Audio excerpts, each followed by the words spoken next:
Have you heard of this one?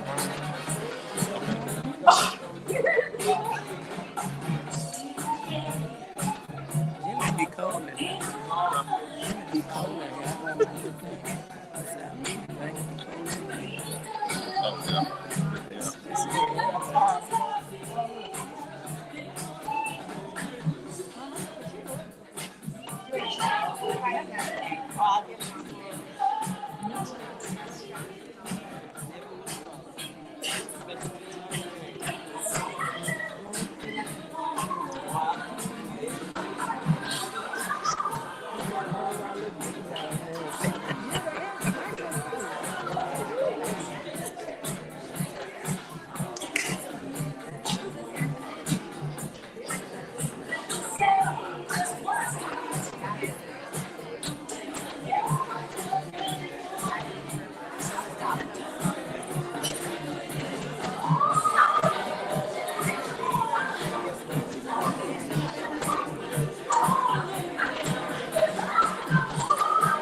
Oh, yeah.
One of the distinct memories this 7-year-old girl had of herself was going to see a movie at the DeLUXE Theater on Lyons Avenue. Anyone that knows anything about Lyons Avenue in Houston, Texas, knows that Lyons Avenue was the destination where everything and everyone worked together, played together, and enjoyed the DeLUXE Theater.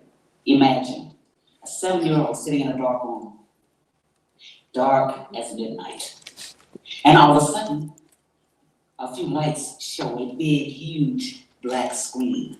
Nothing like a television screen that she had been accustomed to. But this was the first time this 7-year-old saw a real live movie screen in a real live theater. From 1957 to 2025. This 7-year-old crossed paths with the DeLUXE Theater many, many times. There were no Mickey Mouse clubs, there were no cartoons, not for us. We saw adult theater, adult movies rather. And one I can distinctly remember, yes, 7. One was Cat on a Hot Tin Roof with Elizabeth Taylor and Paul Newman. I also saw a movie that was really strange. It came back to me later in years that this movie is basically what's going on right now. It was called The Carpetbaggers. And it was about the southern infiltration of people from one area of the country to another. War reels in between these movies, or at some point, and in the movies, we were shown war reels. Huge planes with commentary, speaking about the war. So when my 7th grade reading teacher assigned the class to go downtown to see a movie entitled Othello, I was game. I was elated because I was accustomed to going to the movies at the DeLUXE Theater.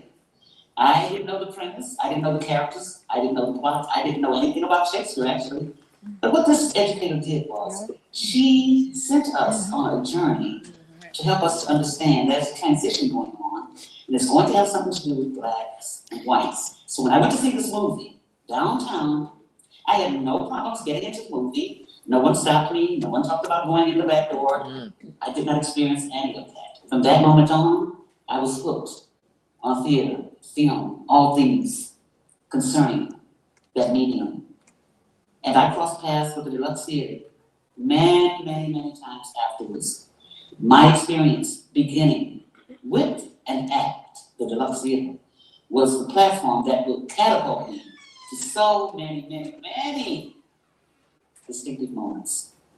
Integration allowed us to go downtown, to the movie houses and to other places, and the DeLUXE Theater sat dormant for years. I believe in 2015, the DeLUXE Theater was reborn, and I was privileged and honored enough to work with the greeting and the activities, all the excitement of the DeLUXE Theater reopening. It was a grand, grand, grand day, and the whole neighborhood came out. So I have a rich, rich journey of defining moments at and with the DeLUXE Theater.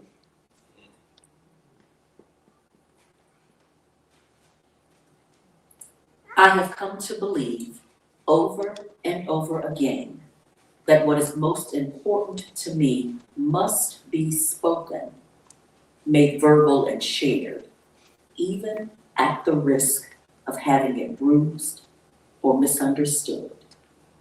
Audrey. We do not have to romanticize our past in order to be aware of how it seeds our present. We do not have to suffer the waste of an amnesia that robs us of the lessons of the past, rather than permit us to read them with pride, as well as deep understanding. Audrey Lorde.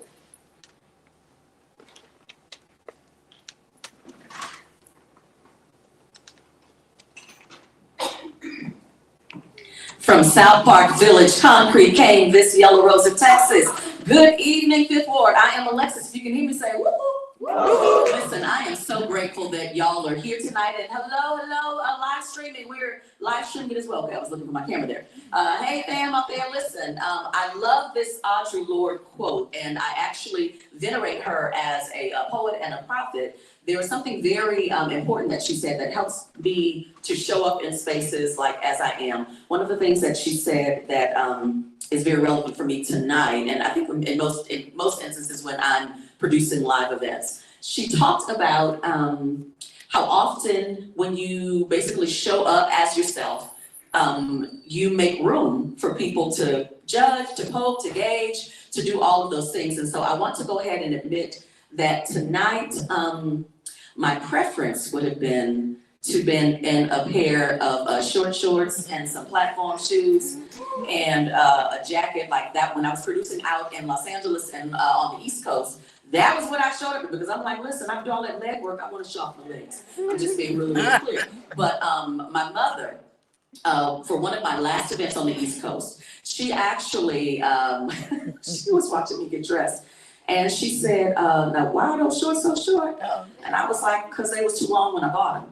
So I cut them. And sis did not like that, but she couldn't do anything because, you know, I'm grown. And I was out, you know, on the East Coast doing my thing. But now I'm in Texas where she is. And so when I gave her the HMAC t-shirt, she was one of the greeters today that let everyone in. And so when I gave her the t-shirt, and I was like, okay, now this is what you're wearing. She said, okay, now what you wearing? And I said, a blue dress. And she said, oh, okay. So I realized that that's a big thing for her because her, you know, the women she owned the finance ministry with her First Lady Johnson and Sister Teresa. Hey, how y'all doing? I know that's who it is. I got on the blue dress. Anyway, I am so grateful to have y'all out here tonight. Thank you so much for coming out to restory the story of Fifth Ward. And incidentally, if you're looking at this sandal, the thing broke on top of that. So I'm just saying, I'm saying all of this just in case there's somebody that's like paying that close attention to what I got on. That's a real thing for me. But thank y'all so much for coming out. My mother was the one who did show up, and she has the HMAC t-shirt, and she was probably a lot of fun greeting folks, you know, before the doors of the theater opened. But she was wearing the HMAC swag, and that is because those 5 letters, HMAAC, they are the sponsor for this night's event. And this is an exhibition in the community sponsored by the Houston Museum of African American Culture. And I would like to bring out the COO, Chief Operating Officer, Ms. Davinia Reed. Is Davinia, you back there? Where is she? You know what? Where is Davinia? That was so funny. She was like, I'm not gonna be up there saying all the stuff that Dr. Guest says. I was like, you don't have to. I need you to show up as Davinia Reed. There she is. Please give her a round of applause. Yes, thank you so much for this opportunity. When I first pitched this idea to Dr. Guest, I was just returning to Houston, and I said, you know, you are the CEO of the African American Culture, of the Houston Museum of African American Culture. And so I know that it's a museum where we have exhibitions inside of the museum, but it's also a museum where we do exhibitions in the community. And so I pitched this, and even though they were already done with their programming, he actually called Vicki Meek, who was the public artist who had introduced us, and said, doggone it, I gotta go get Lexi some money to do this event. So I am so grateful. If you have some words for us. All I would like to say is HMAC is definitely a museum that's in the community. If you have not had the opportunity to come see us, feel free to stop by at 4807 Caroline Street. As far as restoring the Fifth Ward, we were delighted to have Alexis join us as the guest curator because we had many talks about storytelling and how our stories are told and that they're told the proper way. So when she came along with her project, it was perfect timing. So when Dr. Guest said, I'm gonna go out and find some money, and I was like, okay, go ahead. But we're excited. I'm excited to see the storytellers. I'm excited about this project. I know it'll be amazing because Sunnyside was amazing. Yes.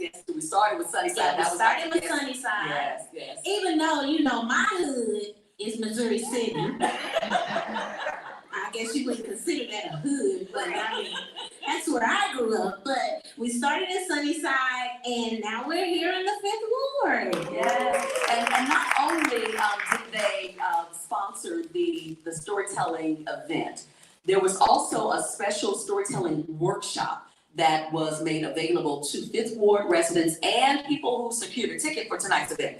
And Florence Carter's, Miss Carter, are you here? Yes, there she is. Okay, Miss Carter, we have a gift for you. It's right here. So here's what it started. She arrived at the workshop. She's the first person to arrive at the workshop, and she arrived about 30 minutes early. Fortunately, I was already set up and I was ready. And we just had the most delightful conversation. It was just her growing up in 5th Ward and her being very excited about the stories that were here tonight. And so I said, okay, Ms. Carter, just so you know, you're taking this workshop, so at some point you're gonna be on the mic too. So I need you to pay attention to everything you don't like happening here, Mrs. Carter. You'll be able to say, okay, I'm gonna change that when I get to the mic, because you are certainly en route. Please give her a round of applause and thank you. That to you. Okay, restorying the story of 5th Ward. Restorying is it's a social science methodology. And it basically means that the way that they have been telling a particular story, not only are they not telling the whole story, sometimes they're not even telling a chapter, it's like they're telling a scene, and they're making it the full story. And that is problematic. And so restorying as a social science, as a methodology, is really about us having to tell the story in the proper way. And I think the best person that I've ever heard frame the restorying methodology, like without the whole fancy language, was my mama's baby sister, my crazy Amy. Now, anybody would come to her, trying to tell her anything, she said, well, she would stop and she said, hey, look here. What you say to me ain't gonna stay with me. So tell it right, so I can care it right. Not carry, care it right. Tonight, all of the storytellers are prepped to tell the story right, and the intention is that you hear it and that you carry it right. That is how we are, that's how we've set up this tonight's event.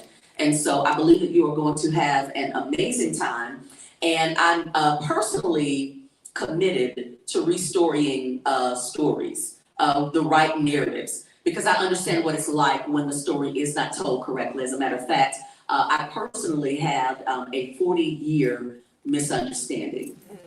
It happened spring of 1983.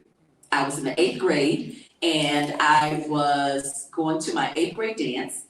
And there's a picture of me on the screen from that night. I was excited to be attending the 8th grade dance, excited to be graduating. The problem was my dress. It was a floor-length satin gown with a lace crop top. And you see, I have my little date there, my little boyfriend, Nathan.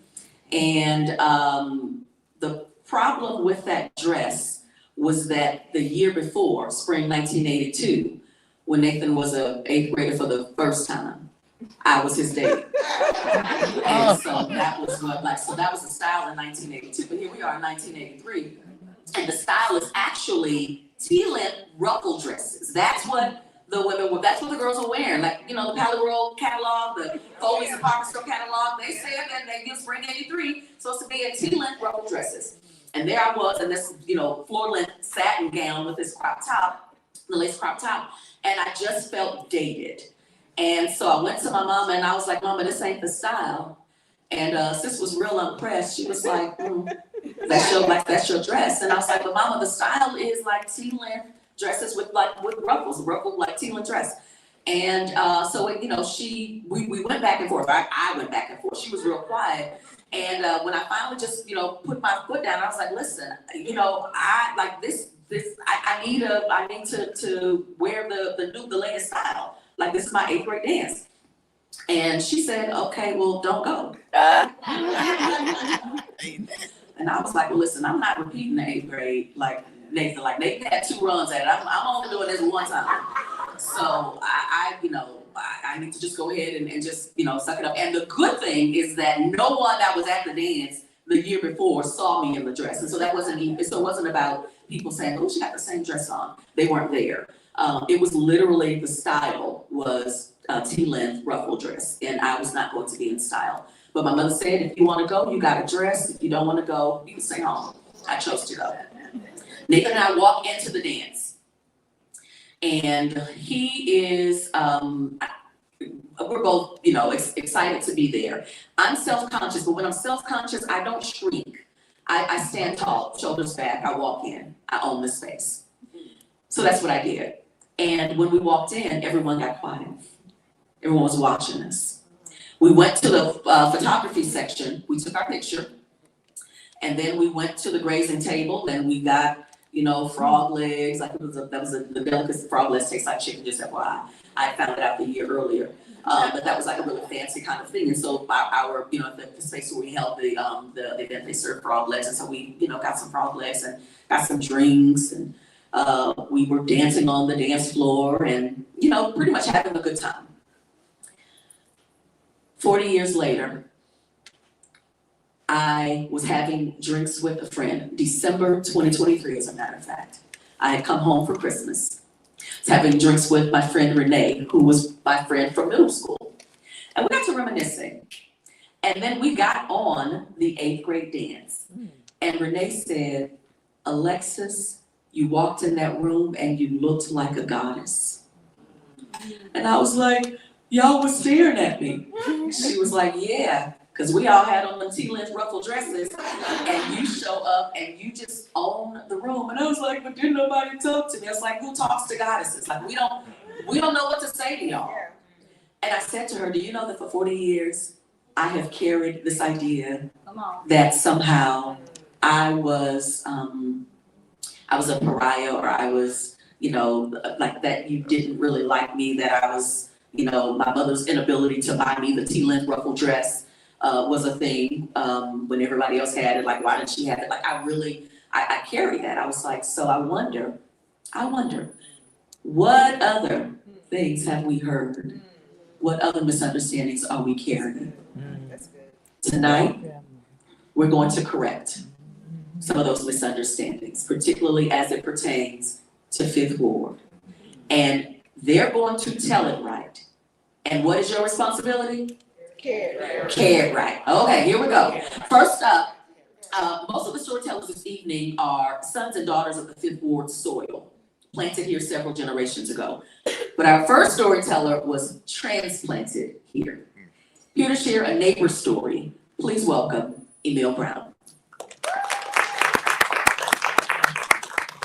It's January 2007. I have $17 in the bank. I'm also in the 8th month of an unrequested vacation. But I have rent paid, a car full of gas, a cell phone, and I have an interview. I walk into that interview with the enthusiasm of a man riding the rails between housed and unhoused.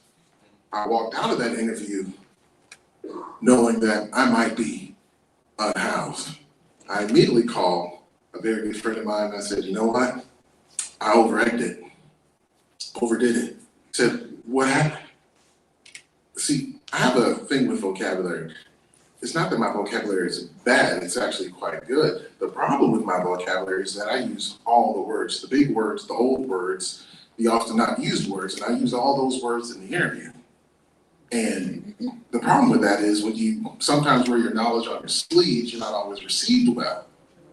So I'm leaving that interview and I'm like, I'm about to be homeless. But I get home after the phone call, and 24 hours later, that cell phone is still working, thankfully. And I get a phone call because I got the job. There is relief because now I can still stay in a house. On my first day to the job, get out the car, take a couple of steps up, and I said, you know what, Emile? This is not a career move. This is a finance opportunity. This is not about you getting a promotion. This is not about you making friends. This is about figuring out what you're gonna do with the rest of your life. Because you in corporate America, y'all not getting along, bro. Y'all not getting along. So I go into the job and I work. And while I'm there, I'm figuring out, let's see, what am I gonna do? I tried interning as a restaurateur. That didn't work. I tried catering. That too did not work. I tried woodworking. That didn't work. I even tried to live my Ralph Lauren story. I made bracelets, cufflinks, and pocket squares. That didn't work. However, I get another phone call because my cell phones, they're working now. I got a job. And my boy says, hey, it's my birthday, let's go to Miami. I say, bet. He says, what I need you to do though, I need you to take the pictures on the trip. This is great for me. I'm an introvert. I don't really like the mingling and so forth. So taking pictures means I get to be there and I don't really have to interact. So I'm taking the pictures. One picture in particular. We're at the hotel, the National on South Beach. One of the guys on the trip, his name is Marquis. He's in the pool. Marquis is this tall, but he's fit. All the cuts, chest, everything. He's in the pool, arms spread out, head tilted back, his ball-like body. His brand new Carrera sunglasses. The sun is hitting sunglasses just so.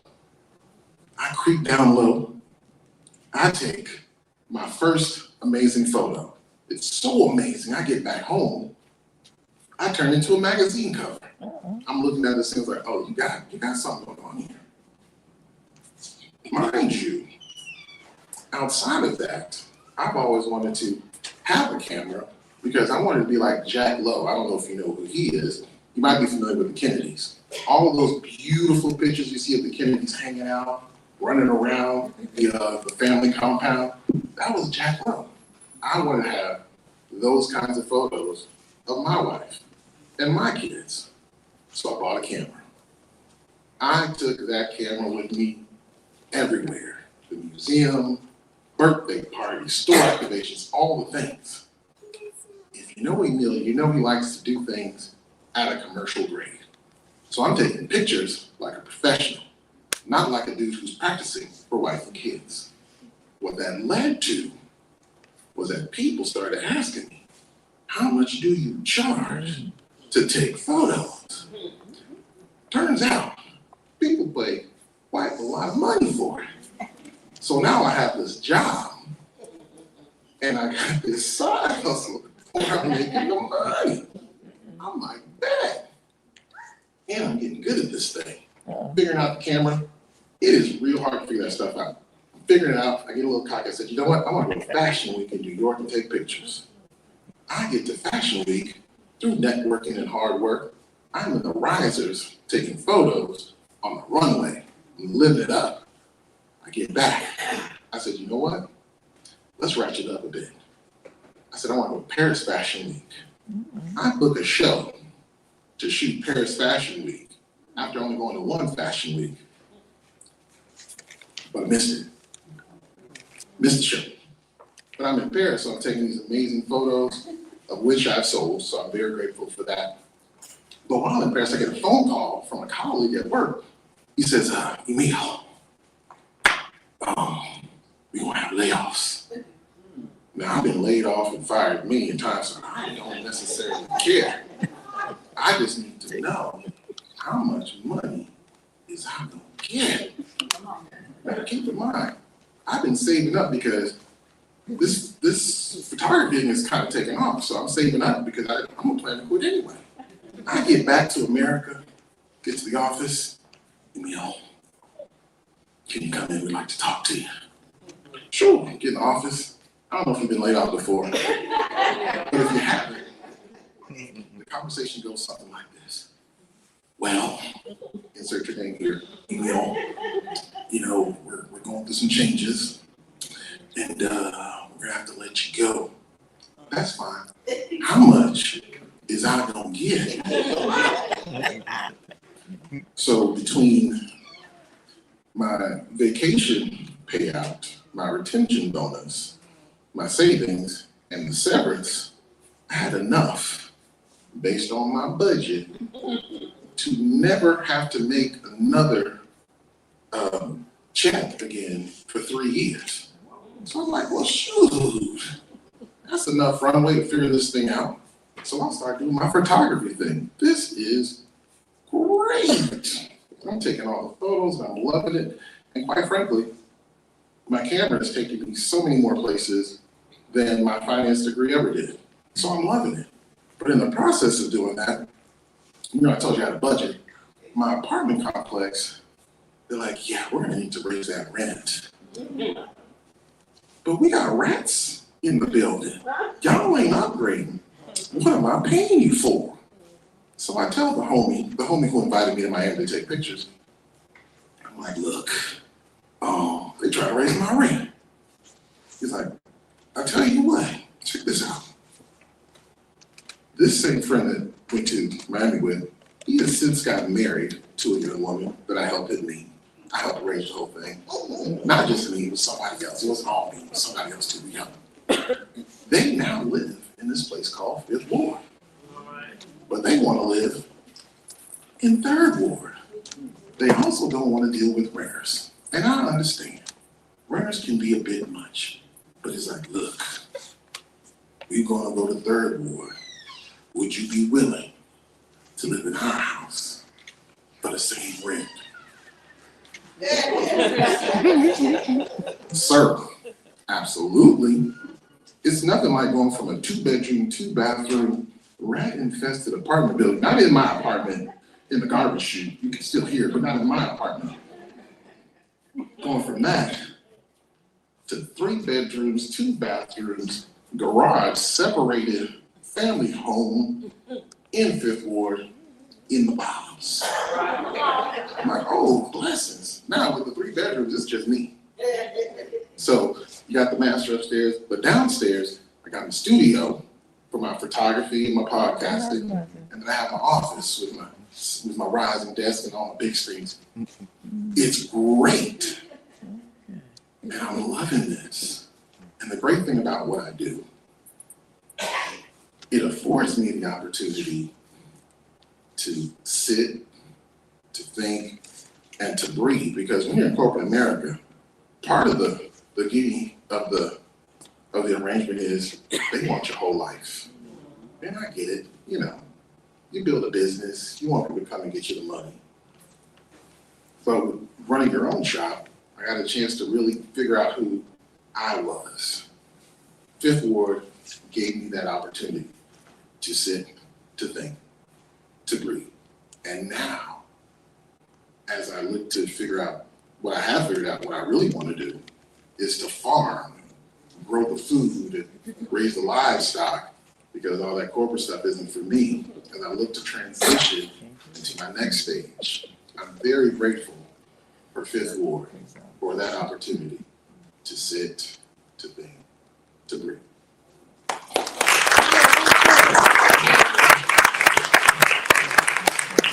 While doing community engagement and listening to the different stories of 5th Ward, this next storyteller was one of the first names given. Here to tell an entrepreneur story, please welcome Keith Hawkins. I don't know why I left, but I know that I was wrong, and it won't be long till I get on back home.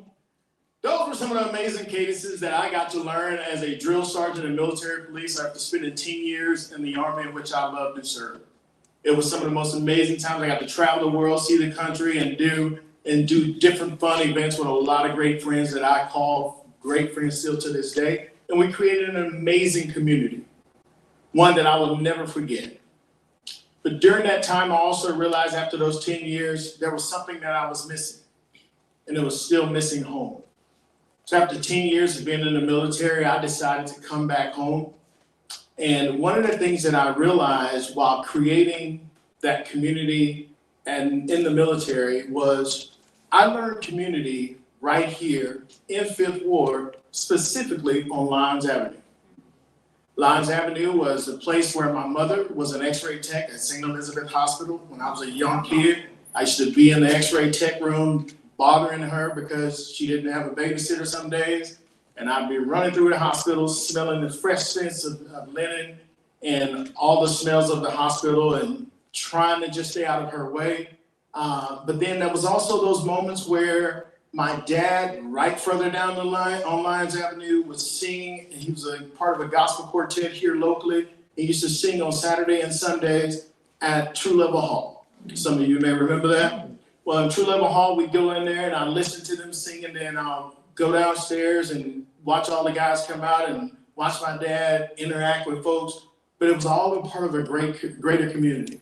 I'll never forget the time when my mom had to work and my cousin would come, or we would go to my cousin's grandmother's house on Cage Street, and we would hang out at Mama Dad's house because mom couldn't take care of us or be at the hospital. So we would go hang out over there. Fifth Ward created so many amazing communities for me, or this community created so many fun memories for me, it was almost hard to let go. So after 10 years of being in the military, I decided it was time for me to come home. Didn't have a clue what I was gonna do, but I had a good friend of mine who was still at home who called me up and he says, hey man, I know of a great company that's hiring, they're doing coffee. And I go, what do you mean they're doing coffee? Because in 10 years in the military, I had never drank a cup of coffee. Because what you just heard me say in those cadences, literally, we would wake up every day at 4 o'clock in the morning without any coffee. We do our PT, we get out, we go run, we exercise, and come back. I didn't need coffee. I came to this guy and he says, hey, listen, there's this amazing opportunity, man. Listen, you need a job? And I said, yeah, I do need a job. I'm not gonna lie to you. So I got the job, and for 6 years, I did coffee, selling it, delivering it, all of the things, because I love to connect with people and talk, but I didn't drink coffee, refused to drink it. So at one point, an older gentleman who was getting ready to leave the company pulled me to the side and he says, hey, listen, I want to talk to you about something. He says, if you're going to be in this company for any length of time, or if you want to stay in coffee for any length of time, it's important that you educate yourself. And this is the first gentleman who ever pulled me to the side and talked to me, a young African-American or older African-American gentleman. He says, learn your skill and be great at your skill. I was much younger then, just making a paycheck so I can hang out. And then I listened. And so I went to my supervisor. I said, I want to learn. I want to be better. Military background, drill sergeant, leadership, all of those things. I want to learn. I want to get better. So he said, cool. They made me a manager after a year. So I'm 7 years in now, and I'm a supervisor, and they invite me to go to an event, which is a global event in the coffee industry. And they said it's a trade show. They said, hey, you're going this weekend, go hang out and get to learn more about the industry. I walked into the room, and much to my surprise, I was the only black face in the space of about 1,000 people on the showroom floor, in behind the booths, and I'm walking and people are looking at me as if I had just walked into a rally. So I'm looking around and I'm kind of feeling out of place. But at the same time, I'm feeling this weird feeling of like, I'm the only one. And for about 17 years later, these types of events would continue to happen, where I'd show up, be in this space, and then slowly but surely the numbers would change, but not by much. And then one day it hit me, and the day that it hit me was in May, or Memorial Day of 2020, after the George Floyd murder, and I'm sitting here talking to some friends in coffee, and I noticed that the coffee industry had begun to, all of the leaders in coffee had begun to do a thing that we now know was just performative. They began to talk about all of the things that they realized that were wrong in specialty coffee, and they were gonna try to make a difference and fix it. And as I'm watching this, I also realized all of those times, the 17 years previously, that I had gone into these places to show up, and there were no representations of people that looked like me. So when I walked in and I'm talking to my friend and I said, man, this is all just performative. There are no changes that are taking place in coffee that are making a difference. And just for those who are watching and going, what difference is it making coffee? So coffee is the second largest traded commodity in the world. $433 billion annually, only behind oil and gas. That's how much money is accrued in coffee. Yet 2.5 billion cups are consumed every day around the world. Almost 300 million are consumed right here in the United States daily. yet we still don't have the proper representation to show in coffee for African American and for brown people. So when I walked into this space and I saw this and I said, something has to change. Because for the first time, the light came on for me that made me realize I was suffering from PTSD. No, not from the military. Post-traumatic slave disorder. Okay. I had a sense of feeling like I was making a difference, or I was doing something with my life because I was the one of, or if not the only person in the room. I was suffering from imposter syndrome, if I was being honest. So the reality is I had to deal with that internally and then make a decision. And so I prayed about it and I said, God, what can I do in this very moment for the industry that I so love, that has taken care of me so greatly? And what I did was I stepped out and I said, it's time to make a difference.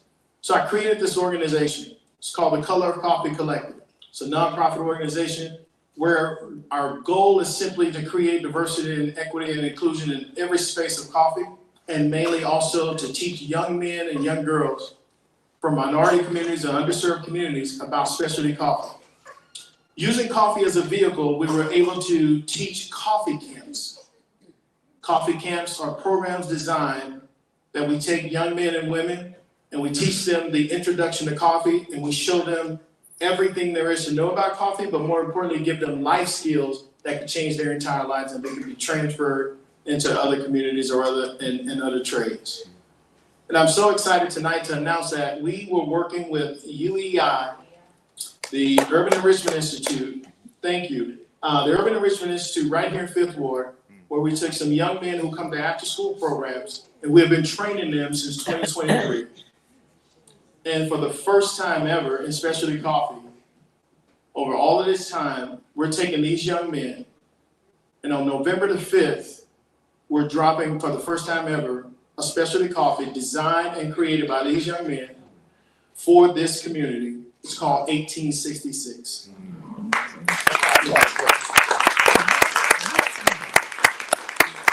1866 coffee will release on November the 5th. 1866, you ask, why is it called 1866? It is the year that this community was founded by formerly enslaved Black people. The coffee that we'll be using is an Ethiopian coffee. The Ethiopian coffee is the first coffee ever, the first place coffee was ever discovered was in Ethiopia. I want our kids to understand the roots by which they are learning they run deep. And they're drinking and producing products that you can be very proud of. As a community, I beg you, I implore you, November the 5th, support the 1866 coffee. Lastly, I'll say this. When I was in the military, as I told you before, did not drink coffee. Today, I drink it every day. But more importantly, I use it as a vehicle to teach and educate and create opportunities for our communities.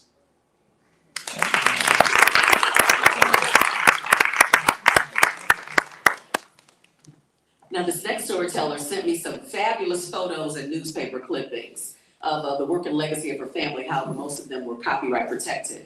And I reached out to see if I could get clearance in time, but that didn't happen. And when I mentioned that to her, she said, oh, well, I'll just send you the pictures that we have around our house. So you're about to see the fancy people from which she heralds. But you're also about to hear her heart for business and commerce in Fifth Ward. Here to tell a community leader's story, please welcome Miss Bridgette Dorian. Okay.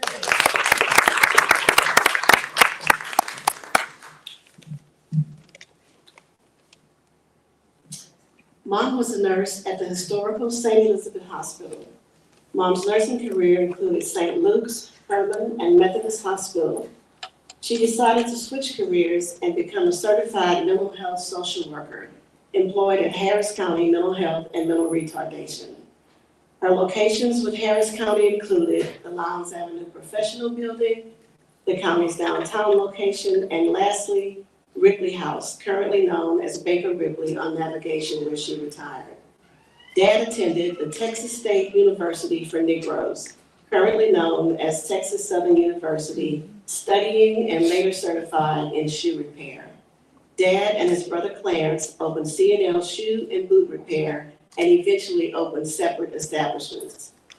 Dad remained in Fifth Ward on Lyons Avenue with one location being 1 block east of St. Elizabeth Hospital and eventually moved to 4911 Lyons, a few blocks east of St. Elizabeth Hospital. My parents' paths eventually crossed, working in close proximity and both attending our Mother of Mercy Catholic Church.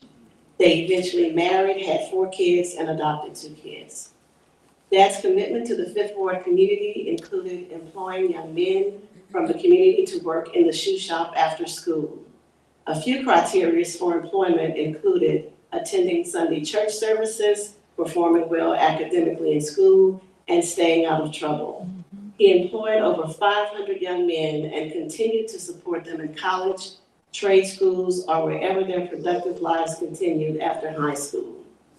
A few of the notable young employees were the late Congressman Mickey Leland, the late Precinct 1 Commissioner El Franco Lee, U.S. Representative Craig Washington, State Representative Harold Dutton, and the late boxer George Foreman.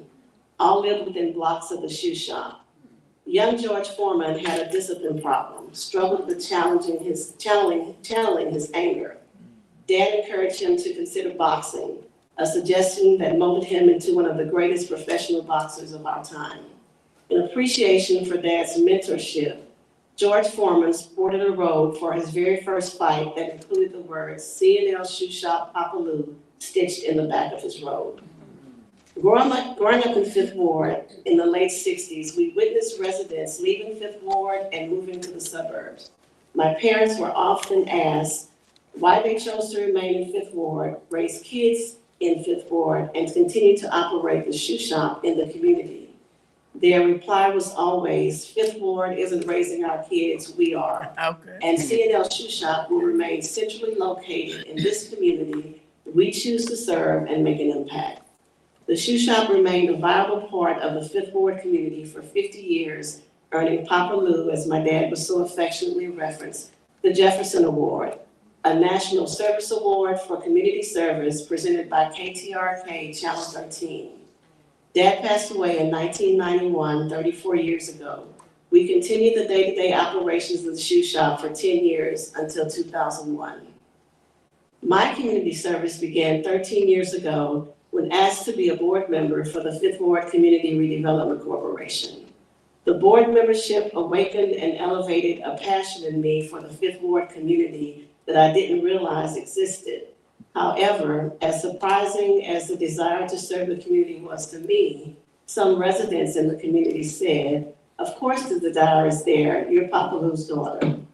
In 2018, I was asked to join a committee of the Fifth Ward CRC to determine if there was an interest in small businesses in starting a Chamber of Commerce in Fifth Ward. After several networking events, we realized there definitely was an interest. 5 small business owners, including myself, began meeting to determine the existing small businesses and entrepreneurs interested in opening businesses in the Fifth Ward community. After strategizing for months, I suggested a soft launch. The breakfast launch was a huge success as we unexpectedly signed members on that day and sponsors. First order of business was to elect officers and board of directors. I was in favor of whomever the founding members chose for president, among other officers. They unanimously chose me before the official election meeting. I have never desired to lead an organization, but if I had to, perhaps my passion for this community would guide my leadership. My one stipulation was the name. I grew up in Fifth Ward, not the greater Fifth Ward. As of 2020, we were officially a 501c3 functioning organization of founding members and a board of directors officially titled Fifth Ward Chamber of Commerce. We began to organize a detailed business plan designed for each member to complete despite the size and years in business. New entrepreneurs quickly realized that they were business components that were unknown to them but necessary. Existing businesses needed modification and some entrepreneurs postponed their launch. We make every effort to provide resources for our members. It is important to the Fifth Ward Chamber to evaluate the businesses in the Fifth Ward. A database referencing 1,300 businesses located in the community has been circulating for years. The chamber board members divided the list and canvassed the community individually in an effort to determine the number and type of businesses in our community. We discussed the outdated list. Many of the businesses listed didn't exist or is a listed corporation owning several properties occupied and unoccupied. We're currently planning a community business canvassing to introduce the chamber to each business and provide an opportunity to share business needs.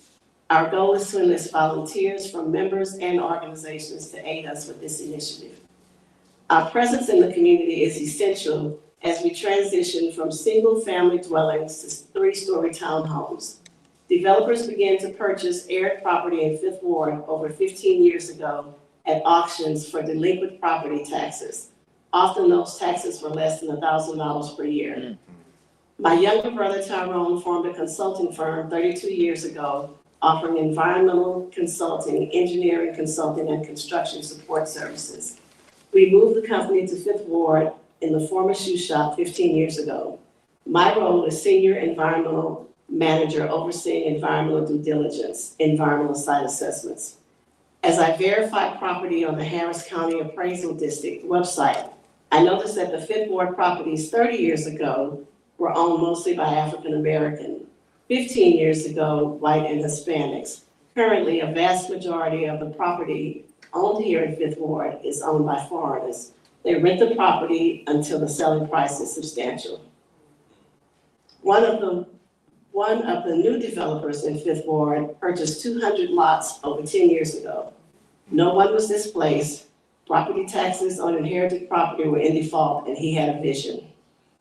We're still here. We're still encouraging others to remain in Fifth Ward. We will continue to sustain existing businesses, encourage new businesses to locate to our community, and launch an entrepreneurship program offering workshops. In closing, if we cultivate the past, present, and future, collectively we can preserve our presence here in the Fifth Ward community as it transitions. Furthermore, we can enjoy future amenities that we currently leave our community to enjoy.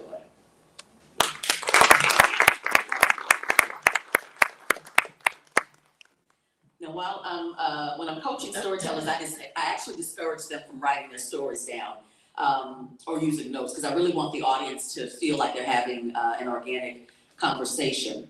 We don't want your fancy words, long sentences, and that kind of stuff. But along with Miss Dorian, this next storyteller said that he needed to write it down in order to keep it structured and flowing, and he didn't want to get sidetracked. And in our final coaching session, I heard the story, and it is absolutely lovely. Here to tell a legacy story 1 mile from home, please welcome Damon Williams.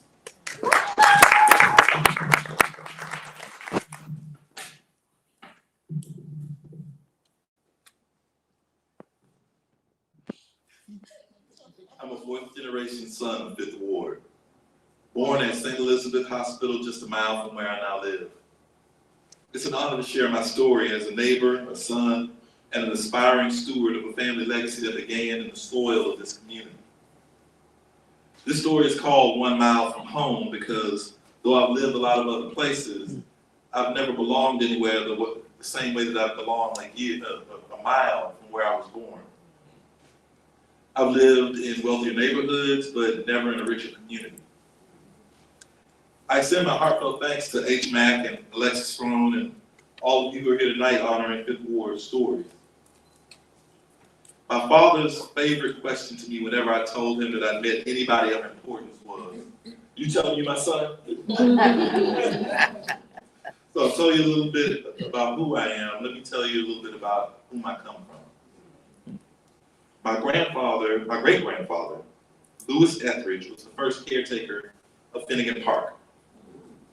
He and my great-grandmother Ruth lived and raised a family in what is now the Parks Community Center.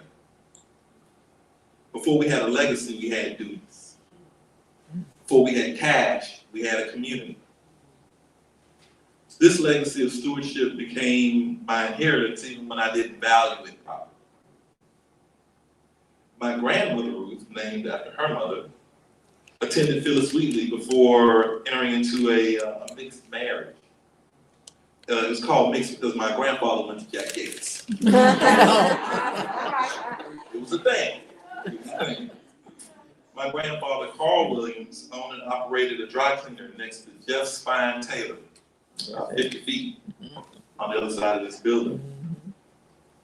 My father, Skip Williams, lived for several years in the Finnegan Park Field House. His bedroom was where the current park director's office is. He, like scores of other boys over generations, got his first job working for Papa Lou Dorian at C&L Shoe Sign on Lyons Avenue. My father went on to attend Phyllis Wheatley for a little while until he was sincerely encouraged to continue his educational exploits elsewhere due to a conflict of interest. He was interested in having fun. Like his father before him, he had met and fallen in love with a foreign girl. My mother attended Kashmir. So as a child, my family moved a lot. We lived in many parts of Houston and all over the place before we moved just across the Lockwood Bridge, Kashmir Gardens, where my mother's family was from. But while growing up, I was completely unaware that I was supposed to be underprivileged. There were always things our area didn't have, but nothing that I missed. My father was a hustler who both worked at the airport and ran clubs in 3rd Ward. And I was always taken by the glamour of the duality of how the judges, the hustlers, and the dreamers all danced under the same lights in 3rd Ward. It was common for them, but it was magical for me. My childhood was split between wards, and I thought that there was nothing possibly that could be better than growing up, getting rich, and living in a mansion on the bayou off McGregor Way. Couldn't tell me nothing better in the world. I needed to live better. I left Houston for the Navy the day after my 18th birthday. I got to see some of the world. Lived in California and Florida, Japan and Cuba. And I got to experience things that seemed to only exist a million miles away from St. Elizabeth Negro Hospital, where I began. The question that shaped my career, drove my ambition, and eventually led to a homecoming years later was always, what does better look like? So returning to Houston in my late 20s, I still moved all over town looking to find home. At nearly 50 years old, I had lived all over the city and I was still looking. Once again, looking for a better area. This time I was looking to the heights, from whence cometh my help. For the answer to the question. But as legacy would have it, my then wife Janaea sent me a listing in 5th Ward on Panel Street. Come on. With much hesitation and strong trepidation, I agreed to look at the house. And she made the case that it was important for us to be an example for the kids in neighborhoods like where we grew up. So I relented. The house had been built as an affordable home by 5th Ward Community Redevelopment Corporation. So shout out to Pastor Clemens and Kathy Flanagan Payton. I walked through the door, took a very quick look around and said, we'll take it. Because it felt like home. In an amazing twist, it turned out that across the street lived Janaea's great aunt, whom she hadn't seen in decades. This was a home that her grandfather had lived in when he made his migration from being a sharecropper in Louisiana to Houston. From this, we learned that sometimes legacy moves for our understanding and catch up. Another truth is that legacy doesn't always come with curb appeal. In returning to 5th Ward, it came with tension. Panel Street had the tension of new home construction on one side and legacy homes on the other. The same building where my father had gone to E.O. Smith Junior High School was now where my youngest son attended Mickey Leland College Preparatory Academy for Young Men. Technology had advanced such that the problems of not being close to an H-E-B or a Kroger or not having a whole lot of restaurants nearby could easily be fixed with just an app. These tensions allowed me to see that living in 5th Ward was not sacrificing amenities, and to see it as investing in the stewardship of a special place. I'll close with one of my favorite stories from that period. So a couple of days after we moved into our house, I'm standing outside when I heard the voice of a little girl calling, "Hey, neighbor." So I immediately understood the assignment and gave her a big smile and waved back. The words she yelled down the street next would define the next few years. "Hey, neighbor, you got candy?" And we did have a little candy in the house. But that little girl and her family became our neighbors, and we became part of the community. And we kept that candy dish full every day from then until moved away for a little while. So I moved to a George Jefferson deluxe apartment experience in the Heights for a year. Living there with the swimming pool and the luxury amenities and the area restaurants was nice. It was really nice. It also showed me that Fifth Ward was really home. So I chose to move back. Choosing to invest ourselves in our community isn't choosing legacy over luxury. It's choosing to belong rather than to just be beside.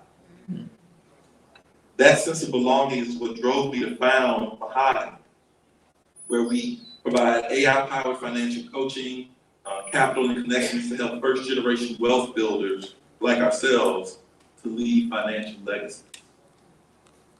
So we end the story only a few blocks from where it began. I didn't have to move miles away to go far. I found everything I need to grow, give, and to help guide others to leaving a legacy. Just 1 mile from home.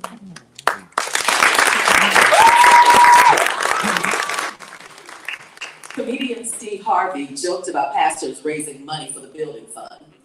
And he poked fun at money that was raised but never used for what he thought it was supposed to be used for. But that's not the case for this next storyteller. Although he's a pastor, he's not gonna preach to us, but he got a word. Here to tell a literacy desert story, please welcome Pastor Robert Thomas. The year is 2012. I've been pastor of the Outlet Missionary Baptist Church for 8 years, and the news media is slaughtering our schools, Cashmere and Wheatley. They're receiving bad grades. They're talking about a state takeover. You'll probably see a picture of me when I was 5. I think it's my 5th birthday party. I was with my grandmother, who taught me to read at her apron strings. And because she taught me to read, I've gone on to do some really cool things because I had literacy poured into me early, along with switches and Bible verses. And as the media is having this onslaught and they're talking about our community, I'm the pastor, and our church and our community development corporation bought land, and we had land and a building, and I'm saying, Lord, what can we do with our kids? There's a history of literacy in the family. They're great and wonderful people who come from this area. We're not, I know, we're a food desert. We're a retail desert. We don't have amenities in the area. We're a healthcare desert. We're a lot of things, but we're not a literacy desert. We're great and wonderful, smart, intelligent, problem-solving, overcoming, bombastic, achieving people in the Fifth Ward.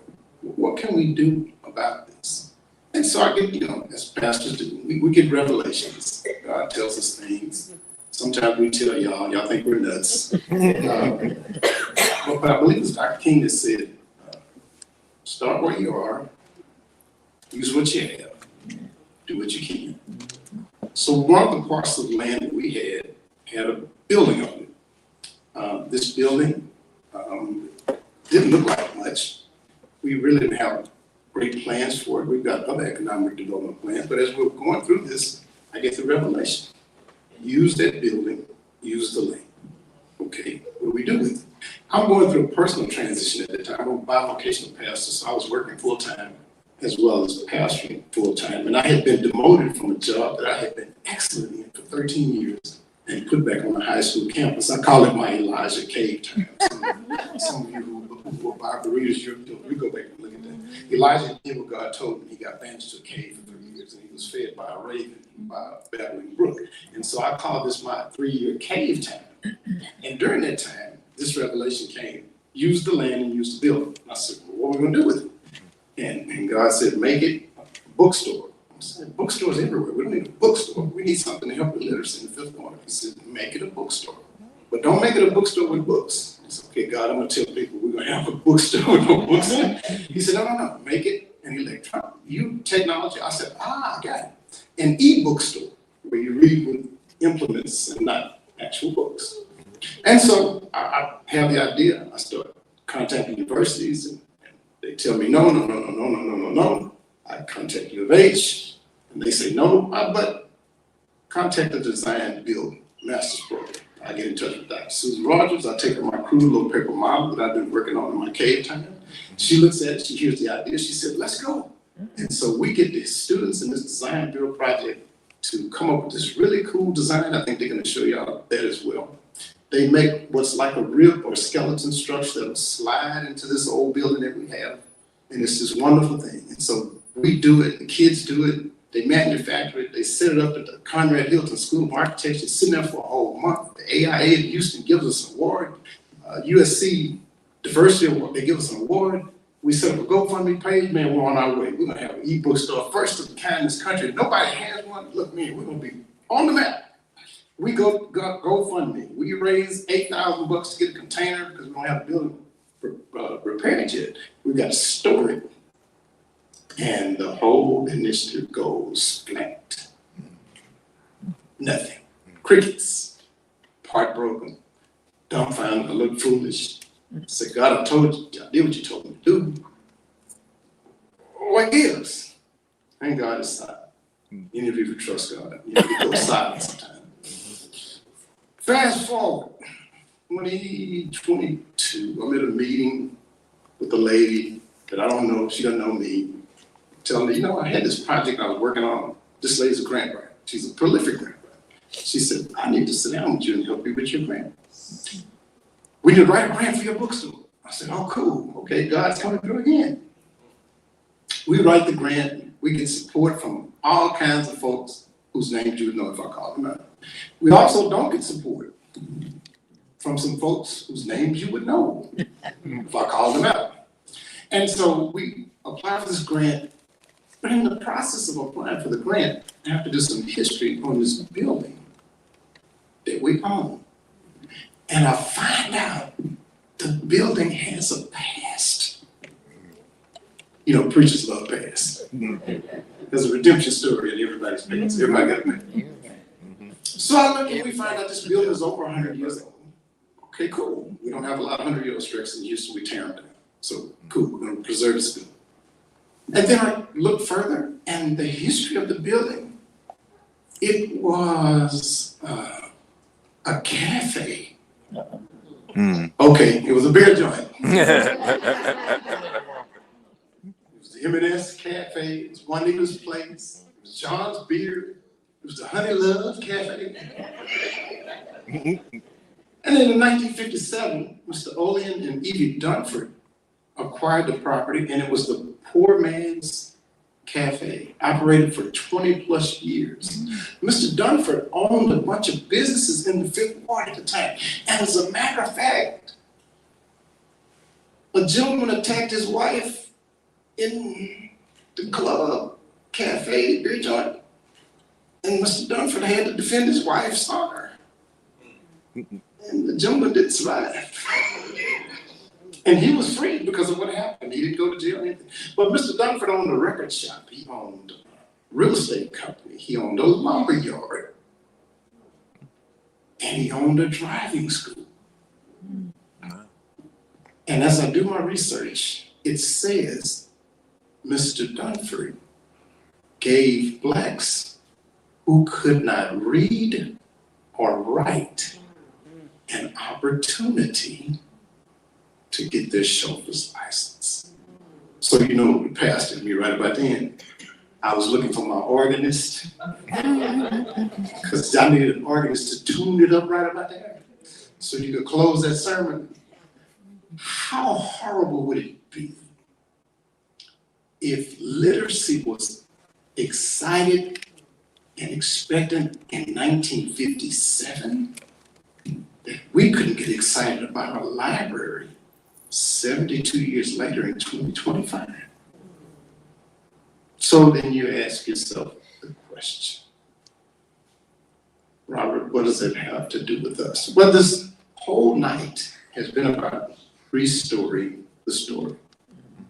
And so you now know the story of the building we own at 3109 Farmer that used to be the M&S Cafe, John's Beer, Juanita's Place, the Honey Love Cafe, and the Poor Man's Cafe, but also the connection that it had to Dunford's driving school and the literacy that was performed for those individuals who could not read and write, but would be taught to so that they might be able to earn for their families.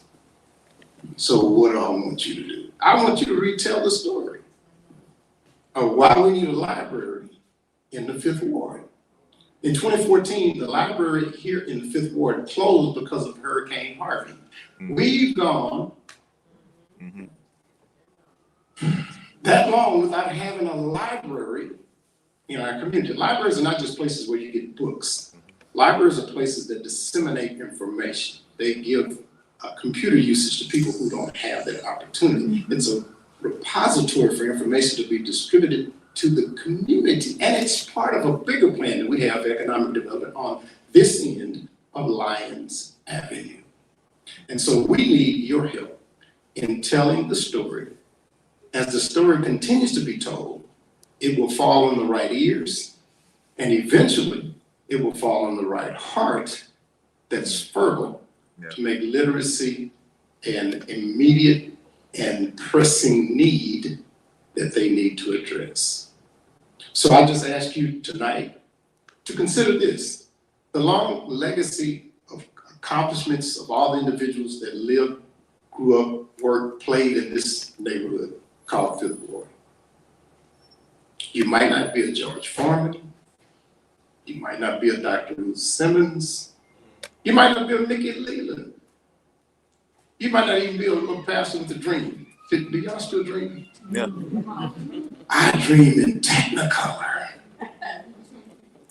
And I can see myself walking out of the front door of our church and looking at the 5th Ward Museum that's directly across the street from us, and then going around the corner to the library, the 5th Ward Library, that sits right next to the 5th Ward Museum. How does that happen? It happens by you continuing to remind yourself that each of us have a part to play in the long history and living legacy of literacy in the 5th Ward.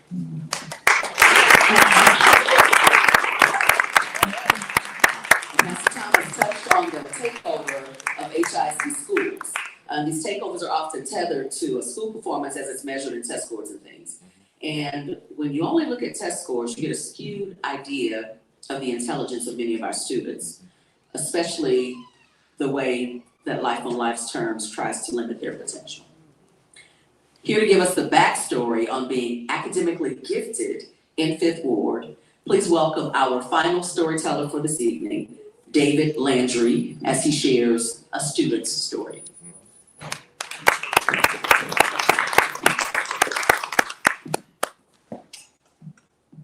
I am a product of 5th Ward, Houston, Texas.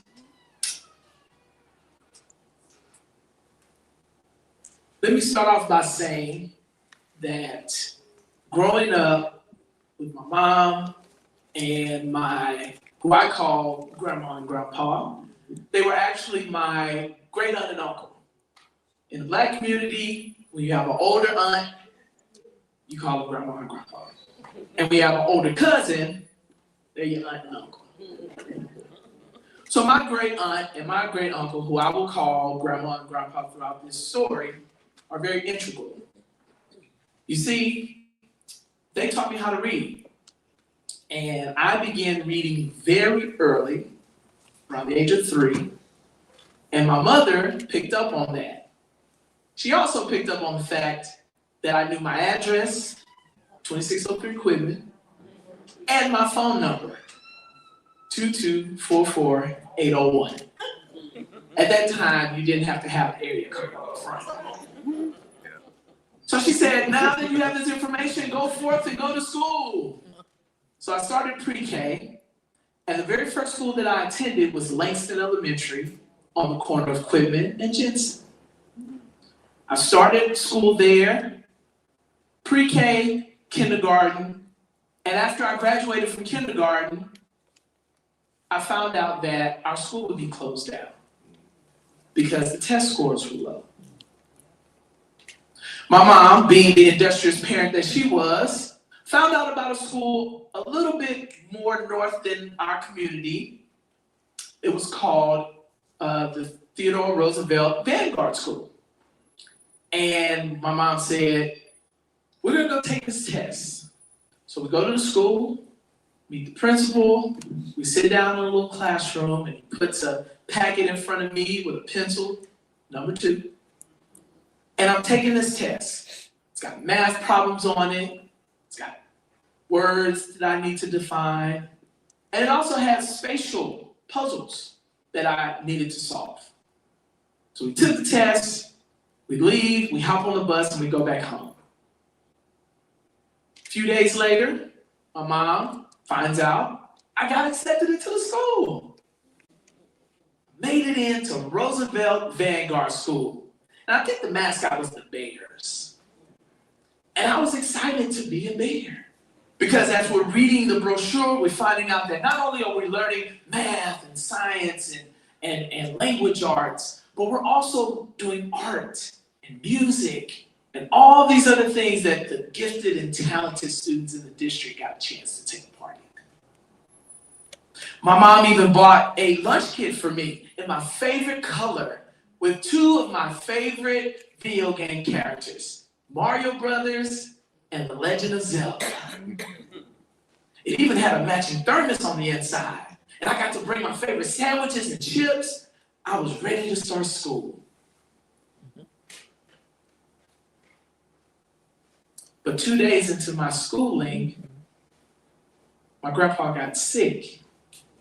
He had a stroke.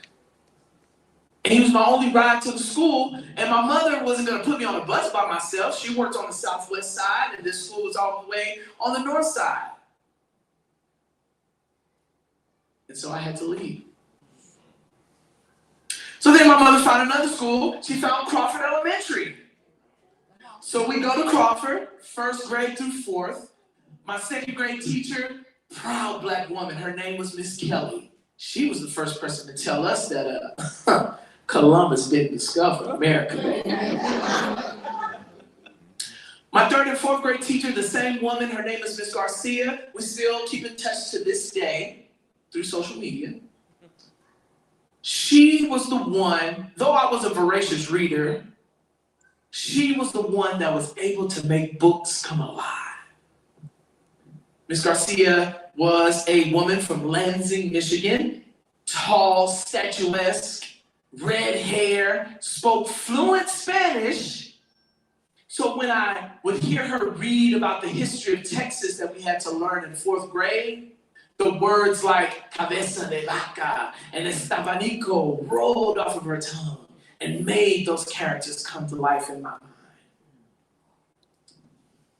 I then transferred to Betsy Ross Elementary for 5th grade. Went to Betsy Ross, very proud, had a teacher there, Miss Hall, didn't play no games. And she was the one that taught me math. Still not a math person to this day, but I did enough to get out. And so as school continues on for me, I go to middle school, I get to high school, and I'm in high school, my mom, again, the industrious parent, picks up on the fact that I'm into being a doctor and wanting to go to medical school. So she finds a school called DeBakey, High School for Health Professions, and I had to take another test. So I show up at the school, she drops me off, I get to the place where we're taking this test to figure out if I'm good enough to be accepted. And I get in. But about a year and a half, I realized, being a medical doctor is not really for me. So then I go to my dedicated home school, my zone school, which is now called Northside High, but it used to be named after the president of the Confederacy, Jefferson Davis. So I finished there, but I graduate, I go to college, I get my bachelor's degree, University of St. Thomas. I end up graduating from there and doing well, right? Because of that reinforcement that I got, the village that is this community. In closing, I want to share a story, a dream that I had. And in this dream, I'm in my house, 2603 Quidman, and I look out the window and I see a dilapidated building that had always been there. Something compelled me to walk outside of my home, and I walk across the street, and I walk into this dilapidated building. But as I approach, I could hear music getting louder and louder. And when I opened the front door, the music blasted, hit me in my chest. And it was people sitting down and eating and drinking and laughing and having a great time, cavorting. There were even 2 dogs running in circles in the middle of the floor. And there were children playing.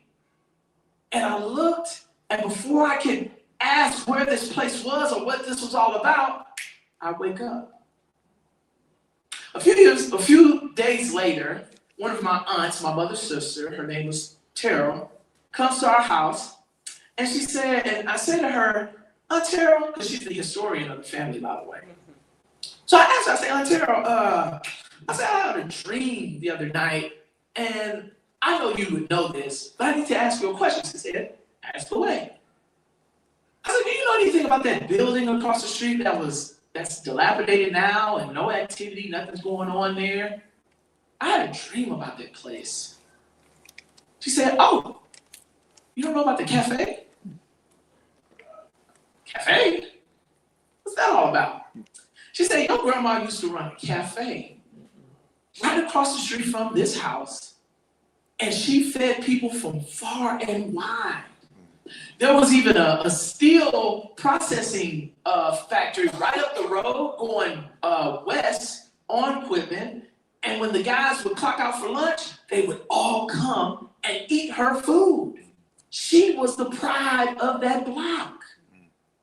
I said, wait, well, what's up with all the dogs? There were 2 dogs running into my dream. She said, oh, nobody ever told you about Queenie and Bandit? Like, who's Queenie and Bandit? Oh, those were Grandma and Grandpa's dogs. There were 2 boxers, purebred. And my grandma was what they called back in that day a barren woman. She wasn't able to have children on her own, but they loved those dogs like they were their children. Queenie and Bandit would ride in the back of my grandpa's drop-top Cadillac, red candy paint on the outside, cream on the inside. And they'd ride through town like nobody's business. I said, well, what happened to the dogs? I said, well, there was a person that was jealous and wanted to break into the cafe one night, and they threw stakes that were laced with antifreeze over the gate. I said, well, what happened to the cafe? Why don't we have that business in our family anymore? And my Terrell was like, well, your grandma would make the money during the day, and then grandpa would come at the end of the night, clean out the register. put the money in his pocket, and drive off in that red candy paint Cadillac drop top. Spend it all. And she got tired of making that money and doing that work and feeding those people with nothing to show for it. And so sadly, the place closed down. I get to college, I go back for my master's because I'm working, and I realize that this bachelor's degree ain't enough. And so I go back to school, my alma mater, University of St. Thomas, pursuing a degree in drama. And while I'm there, I realize, oh, in order for me to graduate, I gotta do a master's thesis. I'm not much for writing papers, but I'm a man of the theater. And so I wrote a script about my life called Optimistic. My director was a white man, and the only reason why that he told me, the only reason why that he wanted to direct my show was because he wanted to learn about Black people. He made a statement one day, he said that you made it out, you won, you didn't become a statistic. But as he said that, it kind of sat with me weird, because all I could hear was tokenism. You made it out. But I didn't feel that way, and I had to immediately tell him, hey, don't put me in that position of being a token. Black people are not a monolith. And I come from a village that has reinforced me and has made me the man who I am today. Postscript, wearing a t-shirt, class bookstore. A few years ago, my wife and I have the harebrained idea during the pandemic to start a bookstore. It's called Class. We started it online, and we did pop-ups for 2 years after that, and we were blessed to get keys to a space. You probably saw that. You probably saw a flyer before the storytellers came out. That is our bookstore. In a nutshell, we are currently in the 3rd ward. Yes, I know. But I would love for you to come visit. And I would love for you to see and feel the love and the vibe that 5th Ward put into me. And we're sharing a little bit there. So, Class Bookstore is here. We're here for you. And we hope to see you soon.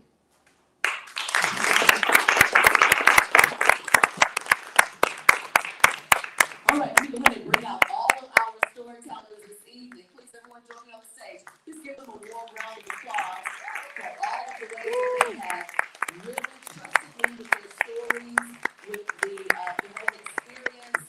It was vulnerable. Thank you. I wanted to just say again, thank you so much to the Houston Museum of African American Culture for this opportunity. Thank you to everyone who came out. Please support the museum. There was a notice, a flyer on the current exhibitions that are running in the museum, and it's always free, Wednesday to Saturday, but donations are absolutely warmly appreciated and accepted. There's also some merch outside if you want to support us that way as well. And thank you so much, Ella Russell for Crumville, Texas Bakery, who was out there selling sub cups and brownies and cookies. So please patronize there. And finally, October 25th and 26th, my original script, Dignity, is going to be featured in the Uprise Experience Houston Black Theater Week, which will be right in this space. Nice. Saturday and Sunday, October 25th and 26th. I love hearing these true first-person stories. I love telling true first-person stories, but I absolutely love when I get to creatively imagine what if and do all of the things. Telling stories about the sweetness of Black girls and the compassion of Black women, and how one way that we will always show up in every milieu, every context, it is with dignity. So come and check us out. Thank you so much again for coming out tonight. We really, really appreciate it. Thank you to our online audience. We certainly appreciate you. God bless and have a good night.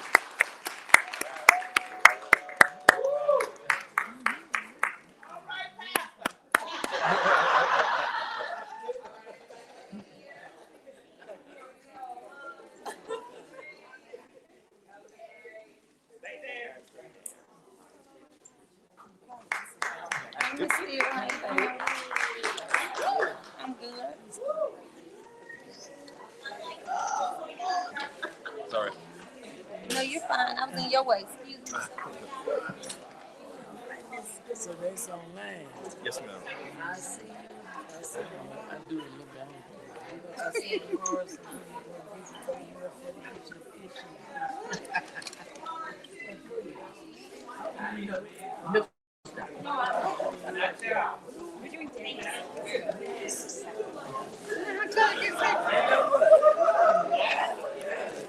Talk to Bridgette today. How you doing? All right.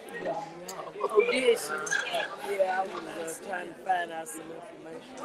Okay. You doing all right? Yeah, it did. Yeah, I did enjoy it. So get out the house and do something. Okay. Your baby back to school? Huh? Your baby back to school? Yeah, but I ain't picking him up and mom ain't working, so I ain't okay.